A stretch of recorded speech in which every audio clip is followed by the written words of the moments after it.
Good night, dear listeners. Here is Andre Branco, and you are on the channel Souls Like. Today I bring you a story that will mess with your emotions and make you reflect on limits, love and dignity. Get ready for a narrative that can sound familiar to many. When Vittoria introduced Stanislaw to her 8-year-old daughter, Katerina, in her cozy 2-bedroom apartment, she purely believed that that man with a close look and firm posture would be the father the girl deserved. Tall, with dark hair and kind ways, he looked like the ideal partner, bringing gifts, helping in homework, taking the little one to the amusement park. Successful professional in construction, he does not work efforts to demonstrate affection. Vittoria, an English teacher at a private school, finally saw Luz at the end of the tunnel after a painful divorce who had left her alone with a small child. The first marriage had ended when her ex-husband exchanged her for a younger colleague, leaving her with her heart broken and her self-esteem shaken. So when Stanislaw asked her hand a year later, she accepted without hesitation. The marriage was simple but full of meaning, especially for Katerina, who at the age of 9 carried the godmother's bouquet with her eyes shining with hope for finally a real father. But the nightmare began the day after Luna de Mel. Stanislaw came home with his mother, a robust woman with an imperative voice and authoritarian habits. She is just a few days. While repairing her apartment, the neighbors flooded everything, he said. Victory, although reluctant, could not refuse. After all, Zenaida was now her mother-in-law, and leaving her on the street would be a gesture of extreme rudeness. A few days turned weeks, weeks turned months, and the mother-in-law gave no sign that she wanted to leave. Worse, started taking over the house as if they were owner. First, the room became his room. Then the kitchen turned into her fiefdom, where she only prepared the dishes she and her son liked. When Katerina asked for something different from the eternal meatballs with pasta, Zenaida responded with a wry smile, "Who doesn't work, doesn't eat. Your job is to study, not complain." Stanislaw, once so present, was now silent, as if he had again been a boy under his mother's orders. Gradually, Zenaida began to release poisonous comments, always out loud enough for Victoria to hear. "How convenient it is convenient to arrange a provider to raise children of others, isn't it?" Stanislaw, according to her, was too good to waste money with these people. Katerina, before a cheerful and outgoing child, was closing. He started to avoid the house, staying late at school, in extra classes or at the house of friends. Victory saw the daughter shrink with every rough word of the mother-in-law, and her heart broke. When he tried to talk to Stanislaw, he dodged. "Mother is only adapting. She's hard, but she has a good heart. And she has nowhere to go, repair never ends." Zenaida, however, was not as fragile as she pretended. Despite the 70 years well experienced, I had the strength to spend hours on the stove or shopping. But it was enough to ask him to wash the dishes for her to throw herself on the couch, moaning with chest pain and accusing her daughter-in-law of exploring a poor old woman. The drop of water came when Katerina entered the 9th year.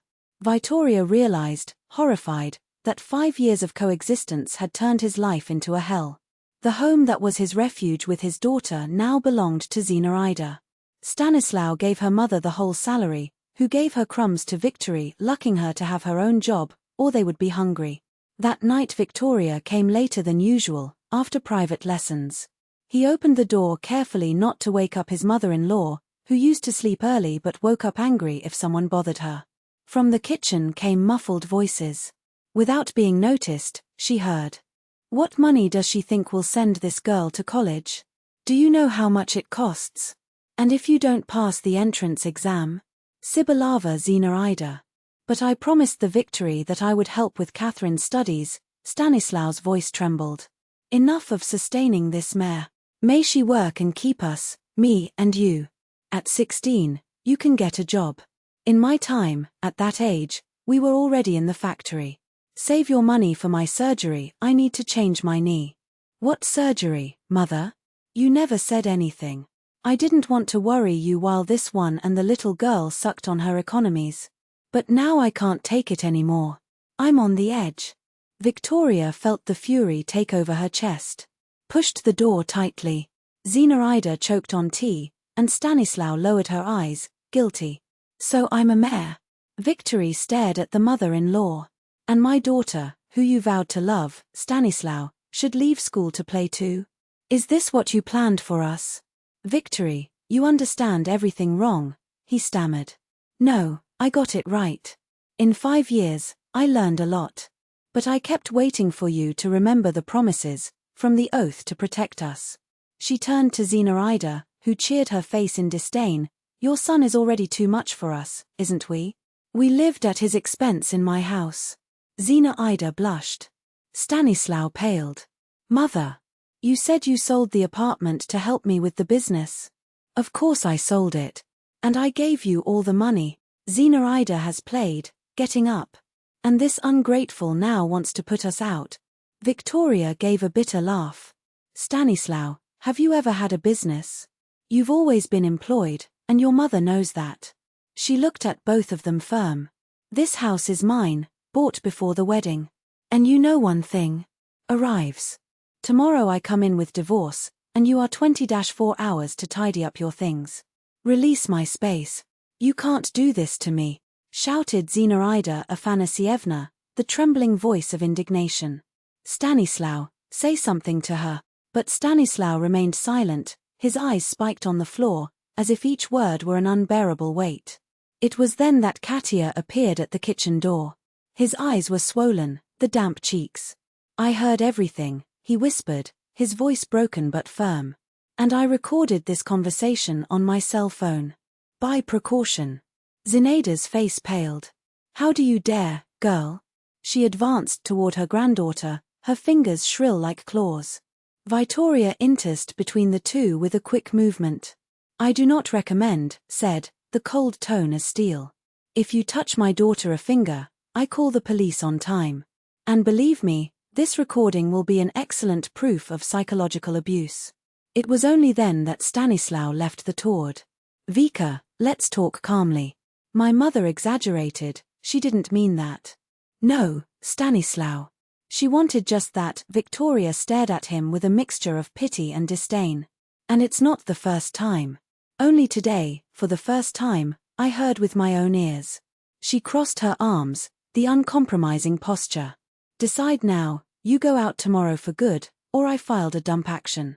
And before you ask, yes, I consulted a lawyer a month ago, when I realized that this scam could not continue. Zenaida opened her mouth to retort, but Victoria lifted her hand, cutting her. Oh, and about this knee operation that never existed, an ironic smile bent his lips. I saw you running on the stairs last week, when I thought no one was looking. Enough of theatre. The next day, a sunny Saturday, Vittoria took the day off and sent Katia to a friend's house. I didn't want the daughter to witness the scene that would come. At 10 a.m., she called a taxi and warned Stanislaw and Zenaida the car will be here at noon. They are late. But, where are we going? Stanislaw looked at his mother, who wrapped his things with feverish gestures, murmuring impropriating between teeth. This is no longer my problem, Victory replied, serene. They can rent something or stay in a hotel until they decide what to do. To his surprise, Zenaida stopped muttering. He kept tidying his bags in an ominous silence, his tight lips in a thin line. Victoria frowned. That sudden submission was too unusual. At noon, when the taxi was already waiting at the door of the building, Zenaida left the room with 2 huge branches. Stanislaw helped her take them to the car, then came back to seek her own things. Vika, has to be like this? He asked, stopped at the entrance, his voice low. We stayed together 5 years. Know us, Stanislaw. You and your mother, Victory corrected, tired. And those 5 years were a mistake I don't want to repeat. When the door closed behind them, she felt the weight of years of oppression dissipate. He opened all the windows, letting the air fresh invade every corner of the house. Upon entering the room that out of Zenaida, however, something made her disconcerted. The space was impeccable. Too much. As if no one had ever lived there. Strange, he thought, but attributed to the mania of perfectionism of the former maid. Only at night, when Katia returned, Vittoria noticed the disappearance.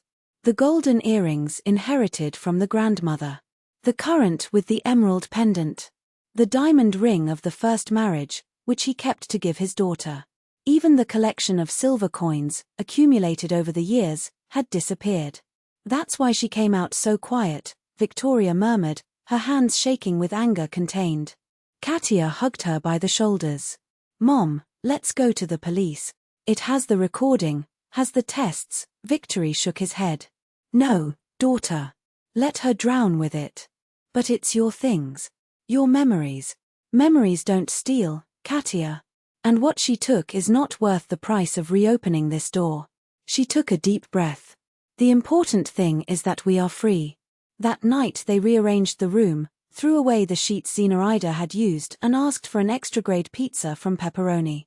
For the first time in years, they laughed loudly, without fear of awakening the matriarch's fury. They watched a movie they chose.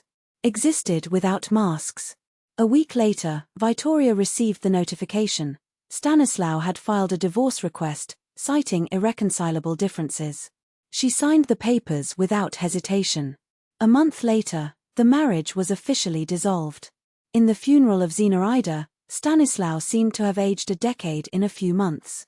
The back eyes, the shaking hands, the weight of a mourning that went beyond the loss of the mother was as if finally carried the burden of all the choices that led him there. Victoria arrived with a bouquet of white lilies, more out of duty than for affection, but something was moved to see him so fragile. It was not pity, not exactly. It was the mutual recognition of two people who, despite all, had survived the same storm. It was after the ceremony, when the last guests were already dispersed and the cold wind moved in the petals scattered over the coffin, which Stanislaw approached. His voice, once so firm, now hesitant, as if the words were going to leave. She asked me to return her things before she died, he confessed, looking at his own shoes. Said I didn't want to take this fault. Victoria was not surprised.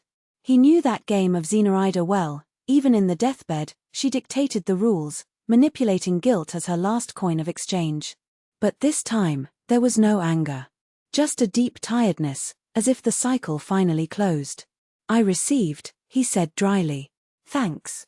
They stood there side by side, in silence, observing the newly resumed land of the grave. There was nothing more to say. The past cannot. It was going to be undone, but for the first time both stared at him without hatred.